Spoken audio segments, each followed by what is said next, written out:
The good bargain. There was once a peasant who had driven his cow to the fair and sold her for $7. On the way home he had to pass a pond, and already from afar he heard the frogs crying, "Aik, aik, aik, aik." "Well," said he to himself, "they are talking without rhyme or reason. It is 7 that I have received, not 8. When he got to the water, he cried to them, "Stupid animals that you are! Don't you know better than that? It is $7 and not 8. The frogs, however, stood to their aik, aik, aik, aik. "Come, then, if you won't believe it, I can count it out to you." And he took his money out of his pocket and counted out the $7. Always reckoning 4 and 20 groschen to a taler. The frogs, however, paid no attention to his reckoning, but still cried, "Aik, aik, aik, aik." "What?" cried the peasant, quite angry, "since you are determined to know better than I, count it yourselves," and threw all the money into the water to them. He stood still and wanted to wait until they were done and had brought him his own again. But the frogs maintained their opinion and cried continually, "Aik, aik, aik, aik." And besides that, did not throw the money out again. He still waited a long while until evening came on and he was forced to go home. Then he abused the frogs and cried, "You water splashers, you thick heads, you goggle eyes. You have great mouths and can screech till you hurt one's ears. But you cannot count $7. Do you think I'm going to stand here till you get done?" And with that he went away, but the frogs still cried, "Aik, aik, aik, aik," after him till he went home quite angry. After a while he bought another cow, which he killed, and he made the calculation that if he sold the meat well, he might gain as much as the 2 cows were worth, and have the skin into the bargain. When therefore he got to the town with the meat, a great troop of dogs were gathered together in front of the gate, with a large greyhound at the head of them, which jumped at the meat, snuffed at it, and barked, "Wow, wow, wow." As there was no stopping him, the peasant said to him, "Yes, yes, I know quite well that thou art saying, 'Wow, wow, wow,' because thou wantest some of the meat. But I should fare badly if I were to give it to thee." The dog, however, answered nothing but "Wow, wow." "Wilt thou promise not to devour it all then? And wilt thou go bail for thy companions?" "Wow, wow, wow," said the dog. "Well, if thou insistest on it, I will leave it for thee. I know thee well, and know who is thy master. But this I tell thee, I must have my money in 3 days. Or else it will go ill with thee. Thou must just bring it out to me." Thereupon he unloaded the meat and turned back again. The dogs fell upon it and loudly barked, "Wow, wow." The countryman, who heard them from afar, said to himself, "Hark, now they all want some. But the big one is responsible to me for it." When 3 days had passed, the countryman thought, "Tonight my money will be in my pocket," and was quite delighted.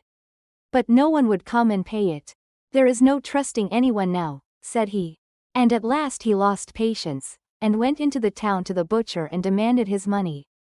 The butcher thought it was a joke, but the peasant said, jesting apart, "I will have my money. Did not the great dog bring you the whole of the slaughtered cow 3 days ago?" Then the butcher grew angry, snatched a broomstick and drove him out. "Wait a while," said the peasant, "there is still some justice in the world," and went to the royal palace and begged for an audience. He was led before the king, who sat there with his daughter, and asked him what injury he had suffered. "Alas," said he, "the frogs and the dogs have taken from me what is mine, and the butcher has paid me for it with the stick." And he related at full length all that had happened. Thereupon the king's daughter began to laugh heartily, and the king said to him, "I cannot give you justice in this. But you shall have my daughter to wife for it, in her whole life. She has never yet laughed as she has just done at thee, and I have promised her to him who could make her laugh. Thou mayest thank God for thy good fortune." "Oh," answered the peasant, "I will not have her. I have a wife already. And she is one too many for me when I go home. It is just as bad as if I had a wife standing in every corner." Then the king grew angry, and said, thou art a boor." "Ah, Lord King," replied the peasant. "What can you expect from an ox, but beef?" "Stop," answered the king, "thou shalt have another reward. Be off now, but come back in 3 days. And then thou shalt have 500 counted out in full." When the peasant went out by the gate, the sentry said, "Thou hast made the king's daughter laugh, so thou wilt certainly receive something good."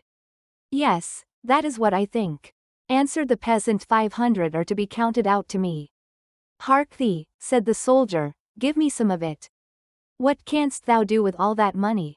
"As it is thou," said the peasant, "thou shalt have 200 present thyself in 3 days' time before the king, and let it be paid to thee." A Jew, who was standing by and had heard the conversation, ran after the peasant, held him by the coat, and said, "Oh, wonder! What a luck child thou art!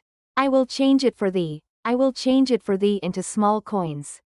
What dost thou want with the great thalers?" "Jew," said the countryman, 300 canst thou still have. Give it to me at once.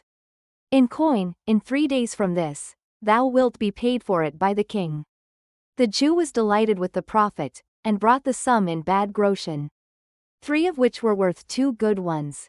After 3 days had passed, according to the king's command, the peasant went before the king. "Pull his coat off," said the latter, "and he shall have his 500. "Ah," said the peasant, "they no longer belong to me. I presented 200 of them to the sentinel, and 300. The Jew has changed for me, so by right nothing at all belongs to me." In the meantime the soldier and the Jew entered and claimed what they had gained from the peasant. And they received the blows strictly counted out. The soldier bore it patiently and knew already how it tasted, but the Jew said sorrowfully, "Alas! Alas, are these the heavy thalers?" The king could not help laughing at the peasant, and as all his anger was gone, he said, "As thou hast already lost thy reward before it fell to thy lot, I will give thee something in the place of it. Go into my treasure chamber and get some money for thyself, as much as thou wilt." The peasant did not need to be told twice, and stuffed into his big pockets whatsoever would go in. Afterwards he went to an inn and counted out his money. The Jew had crept after him and heard how he muttered to himself, "That rogue of a king has cheated me after all. Why could he not have given me the money himself, and then I should have known what I had? How can I tell now if what I have had the luck to put in my pockets is right or not? Good heavens," said the Jew to himself, "that man is speaking disrespectfully of our Lord the king. I will run and inform, and then I shall get a reward. And he will be punished as well." When the king heard of the peasant's words, he fell into a passion, and commanded the Jew to go and bring the offender to him. The Jew ran to the peasant, "You are to go at once to the Lord King in the very clothes you have on." "I know what's right better than that," answered the peasant. "I shall have a new coat made first." "Dost thou think that a man with so much money in his pocket is to go there in his ragged old coat?" The Jew, as he saw that the peasant would not stir without another coat, and as he feared that if the king's anger cooled, he himself would lose his reward, and the peasant his punishment, said, "I will out of pure friendship lend thee a coat for the short time. What will people not do for love?" The peasant was contented with this, put the Jew's coat on, and went off with him. The king reproached the countryman because of the evil speaking of which the Jew had informed him. "Ah," said the peasant, "what a Jew says is always false. No true word ever comes out of his mouth. That rascal there is capable of maintaining that I have his coat on." "What is that?" shrieked the Jew. "Is the coat not mine? Have I not lent it to thee out of pure friendship, in order that thou might appear before the Lord King?"